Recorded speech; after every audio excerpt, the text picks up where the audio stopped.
nazirlə indi görüşə bilmədim. Geçici bu tərəfə gəlmə, canı sağ olsun.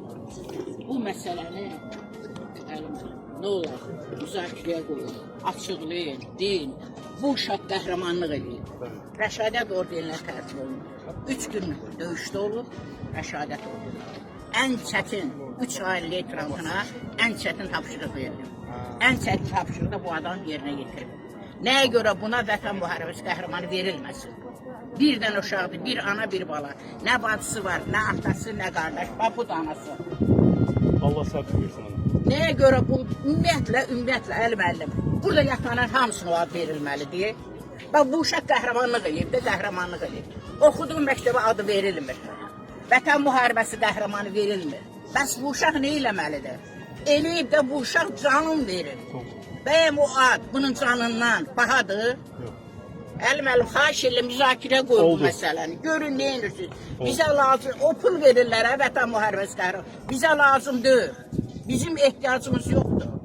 Neylə? Dövlət bizi təmin eləyir, hər şeylə təmin eləyir. Dövlətimizdə narazılığımız yoxdur. Təmin eləyir necə lazımdır. Amma bu məsələdə biganəlik var. Dedikcə böyük biganəlik var. Xahiş eləm, əl-məllim. Bu məsələni müzakirə qoyun, işıqlandırın. Artıq vərzisindən xahiş eləm, əl-məllim.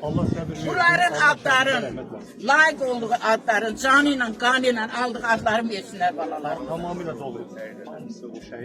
Bunların hamısı qəhrəman balalardır. Doğru, doğru. Hamısı qəhrəmandırlar bunlar. Niyə biganəlik var? Niyə beganəlik var? Zakir müəllimə indi biri deyib ki, bu siyasi məsələdir. Necə siyasi məsələdir? Cənab nazirin, sənin əskərlərindir bunlar. Siyasi məsələ nə? Biz hansı siyasətdən danışırıq? Biz tələb edirik ki, vaxtilə Zakir müəllimə mən burada görüşmüşəm. Dedim, Zakir müəllim, xahiş edirəm, qayıt dedi, şəhid anası, şəhid ailəsi tələb eləyər, xahiş eləməz. Bəs indi həmən şəhid ailələrdir də burada. Uşağımın layiq olduğu ad vermirlər. Niyə vermirlər? Oxuduğum məktəb, 55 nömrəli Xətai məktəbində oxuyur. Məktəbin şəhidi yoxdur. Məktəbin yeganə şəhidi budur. Verilmir adı. Nəyə görə verilmir? Layiqdir. Mütləq ictimailəşdirəcəm. Xahiş edirəm, əl-məllim, artıq dərəcə sizin haqqınızı hər yerdə, bütün tribunlarda xahiş edirəm, əl-məllim, bu məsələni işıqlandırın. Mütləq, mütləq.